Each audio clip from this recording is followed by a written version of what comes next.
We are here in the bridal suite at the Capella Hotel, aka known as the M&M Global Studio, where we're doing a few interviews with some of our speakers over the 2 days of the Festival of Media Asia.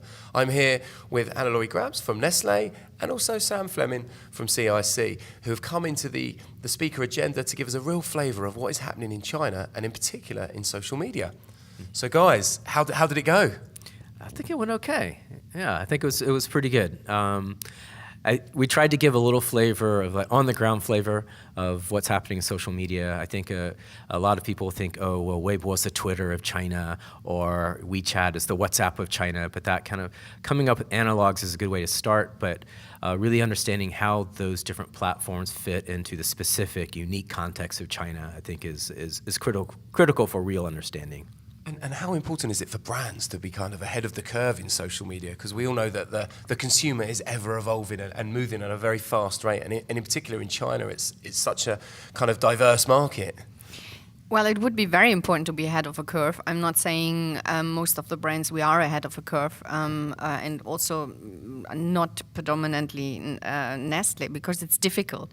And in most, like everywhere in the world, in most of the markets, the consumer is faster and the brands are following. And that's as the pace is even faster in China and the landscape is moving so fast, fast in the sense of that the interaction between the way you're using WeChat, for example, the way they come up with new releases and new products and new possibilities to actually have an end-to-end process means you get entertained, you search for something, you get engaged, you buy it, you pay it, you review it, you go back, and you do this all through one or two platforms which are intuitively linked.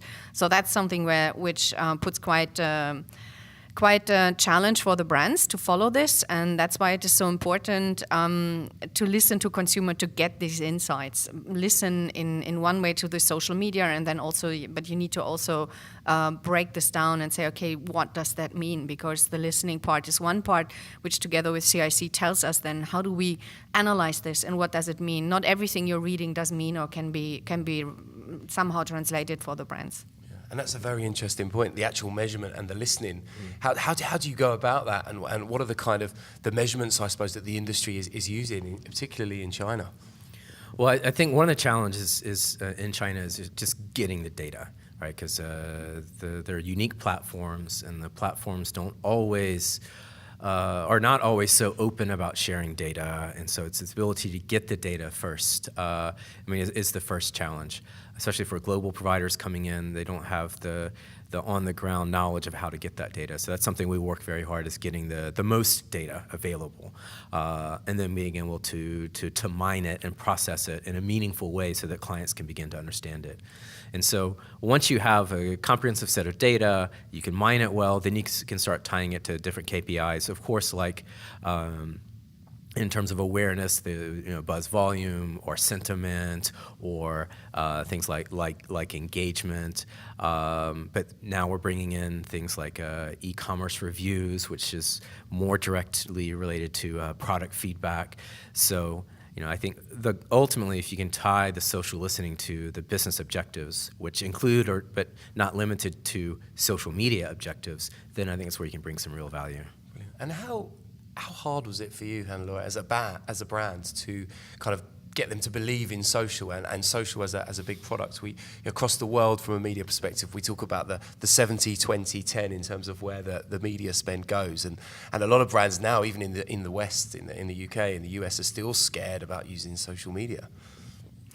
I think the scareness is still there because you never really know what you don't know, and you never really manage it maybe as well as you have managed in the past a TVC on the traditional television or a print ad, right?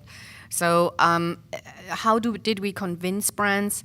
It was broken down from the center, although we are decentralized, but brands understand and understood quite early that they have to engage on social media or on digital. I won't say on social media, but they have to engage. Nowadays, marketing is digital, and e-commerce is also digitalized. So I like to say that I guess the D in the marketing is at one point will diminish. So because we saw this also during the jury in the last 2 days, everything you see, every campaign has a digital and mobile and social element. Not yet in those campaigns e-commerce elements, but I think that will come. So the brands understand that. Now, are they there, and do we have the solutions for all of this? This is actually where we heavily have to work with our partners like CIC, our agencies, discussing other models, being faster in evolving the plans, being maybe also not so rigid in really planting everything in stone before we come out. We need to have more testing guts, I would like to say, but also the right. That's still something that needs to go there. So the understanding is there. The how to do that. That's more where it actually it needs. The ROI comes often back. So how can I really see that this campaign, putting my money into which digital channel, actually reverts back to me, back to the brand. And also, in some way, digital media and especially social media is going back a lot, and especially when you look into China, if you use Weibo, it's for amplification. So what does that mean? That means you really need to know which kind of advertising you have to put out there and whom to reach and where to reach at which time of the day, for example. So you have much more targeted advertising possibilities, which you had with Facebook already many, many years ago. But now Weibo is going there, WeChat is going there, and that is actually where brands now have to spend media money. So it's a complete shift of mindset. Especially in Weibo, you need to reach your target audience, your defined target audience, the most you can get, the more the better, and to actually achieve engagement or converse into sales afterwards. And that's a big thing as well to do, isn't it? It's a big mindset and a big change, which is always difficult. Do you think we saw a presentation earlier this morning all about how APAC is kind of leading the way when it comes to innovation and creativity? And do you think from a social perspective now we can see the rest of the world, particularly the media landscape, looking into China in particular and going, actually, the way that they're using social, the way that they're embracing it, the way that they're measuring it, that could be the key for other brands to do globally? Not as much as they maybe should do, honestly speaking, from a global company perspective.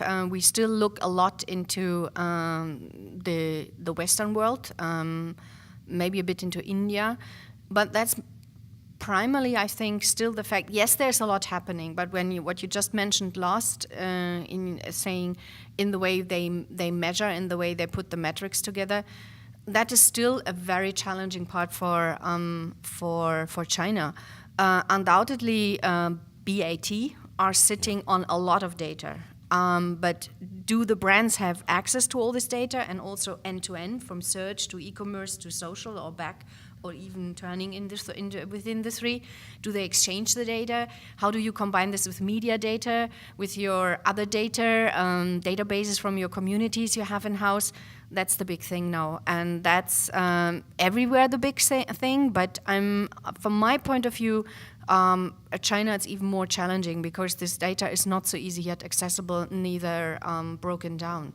But once it will get there, I think yes, maybe there's a quantum leap, but I don't know when. And Sam, from an agency perspective, that's a huge challenge for you guys, I imagine. Yeah, I mean, I think that as an agency, that, as Hannu mentioned, the BAT have so much of the data, it's not as easy to get, but that's actually the value that agencies can begin to provide, right? Is to be able to get the data, to aggregate the data, start modeling the data, with the client. So it's not being spoon-fed, but that's why we're here. I mean, that's the challenge, is to overcome those gaps. And in spite of it, being challenging, I still think the direction and the velocity that China is going in terms of, big data and the aspirations for, I think, both the media owners, but also the brands, is much stronger here because they can see it's happening, the opportunity very directly with consumers, right? I mean, even Facebook, they just announced for WhatsApp, they're going to open it up to third-party developers to start developing applications for WhatsApp. Things like payment systems or things like ordering taxis. All of that already exists within WeChat. Everything they're talking about, you could link it back to what's happening on WeChat. So it's lots of exciting things happening here. Consumers are changing faster. The platforms are changing faster, much more dynamic. We can't realize all of the potential yet because it's so fragmented and it's moving so quickly. But we're being forced to here in China and APAC in general to, to try to innovate as quickly as possible because we're all going to get left behind by the consumer if we don't. Absolutely, which makes it very exciting times, doesn't it, as well, which is great. Thank you very much for that, guys. I was going to ask one other question. Who are you most looking forward to? Obviously, besides seeing the video of your own session, who are you most looking forward to seeing on the agenda, and what do you think so far? Well, I think it's been awesome. I think hearing Malaysia Airlines speak this morning very candidly about the challenges they faced with the crisis was great to see that see sort of an insider's point of view. I mean, we've been social listening for crisis for 10 years or so in China, and I think we've seen some pretty bad ones. But to see it from the client side like that was quite informative. Yeah, absolutely. It was very emotional. Yeah.